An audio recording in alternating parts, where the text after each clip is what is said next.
Hi hello friends, Nandini ಅಡುಗೆಗೆ ಸ್ವಾಗತ. ಇವತ್ತು ತುಂಬ ಸಿಂಪಲ್ಲಾಗಿ ಟೊಮೊಟೊ ಸಾಂಬಾರು ಹೇಗೆ ಮಾಡೋದು ಅಂತ ನೋಡೋಣ ಬನ್ನಿ. ಒಲೆನ ಹಚ್ಕೊಂಡ್ಬಿಟ್ಟು ಒಂದು ಬಾಣಲೆ ಇಟ್ಕೊಳ್ಳಿ. ಬಾಣಲೆ ಕಾದ ನಂತರ 2-3 ಟೇಬಲ್ ಸ್ಪೂನು ಎಣ್ಣೆನ ಹಾಕ್ಕೊಂಡ್ಬಿಟ್ಟು ಅದಕ್ಕೆ ಎಣ್ಣೆ ಕಾದ ನಂತರ ಸಾಸಿವೆ ಹಾಕ್ಕೋತಾ ಇದ್ದೀನಿ, ಜೀರಿಗೆ, ಒಂದು 4-5 ಬೆಳ್ಳುಳ್ಳಿ, ಕರಿಬೇವನ್ನು ಹಾಕ್ಕೋತಾ ಇದ್ದೀನಿ,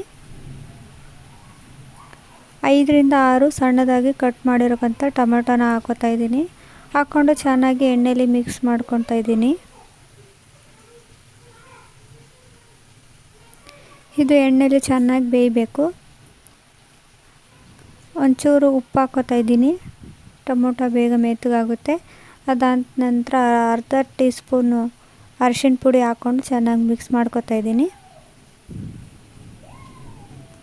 ಪ್ಲೇಟ್ ಮುಚ್ಚಿಬಿಟ್ಟು ಒಂದು 2 ನಿಮಿಷ ಬೇಯಿಸ್ಕೊಳ್ಳಿ.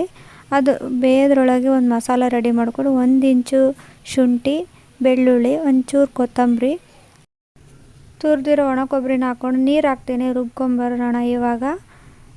ಈಗ ನಾವು ಬೇಯಿಸಿಟ್ಟಿದ್ವಲ್ಲ ಟೊಮೊಟೊನ, ಇದು ಚೆನ್ನಾಗಿ ಮೆತ್ತಗಾಗಬೇಕು. ಈಗ ನೋಡಿ, ಇದು ನೀರು ಬಿಟ್ಕೋತಾ ಇದೆ.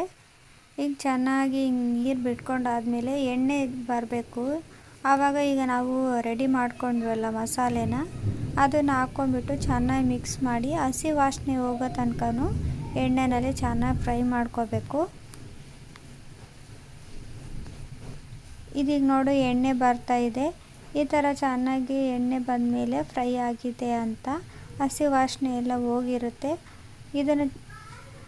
ಇದಕ್ಕೇ ಇವಾಗ ನಾವು ಖಾರಕ್ಕೆ ತಕ್ಕಷ್ಟು ಅಚ್ಕಾರದ ಪುಡಿನ ಹಾಕ್ಕೋತಾ ಇದ್ದೀನಿ. ನಾನಿಲ್ಲಿ 3 ಟೇಬಲ್ ಸ್ಪೂನ್ ಹಾಕ್ಕೊಂಡಿದ್ದೀನಿ. ನಿಮ್ಗೆ ಎಷ್ಟು ಬೇಕು ಅಷ್ಟು ಹಾಕ್ಕೊಳ್ಳಿ.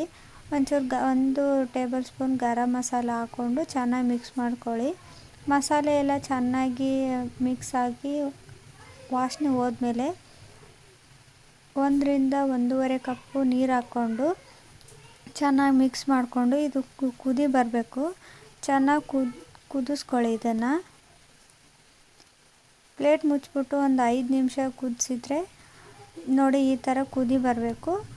ಕುದಿ ಬಂದಾದಮೇಲೆ ಇದಕ್ಕೆ ಒಂಚೂರು ಉಪ್ಪು ಆಗಲೇ ಸ್ವಲ್ಪ ಹಾಕ್ಕೊಂಡಿದ್ನಲ್ಲ, ಈಗ ರುಚಿಗೆ ತಕ್ಕಷ್ಟು ಇನ್ನೊಂಚೂರು ಉಪ್ಪು ಸೇರಿಸ್ಕೊಂಡಿದ್ದೀನಿ. ವಿಡಿಯೋ ಇಷ್ಟ ಆದರೆ ಲೈಕ್ ಮಾಡಿ, ಶೇರ್ ಮಾಡಿ, ಸಬ್ಸ್ಕ್ರೈಬ್ ಮಾಡ್ಕೊಳ್ಳಿ. ಈಗ ನೋಡಿ ಕೊತ್ತಂಬರಿ ಸೊಪ್ಪು ಹಾಕ್ಕೊಂಡಿದ್ದೀನಿ. ನಾನು ಈ ಕನ್ಸಿಸ್ಟೆನ್ಸಿಗೆ ಮಾಡ್ಕೊಂಡಿದ್ದೀನಿ. Thank you for watching.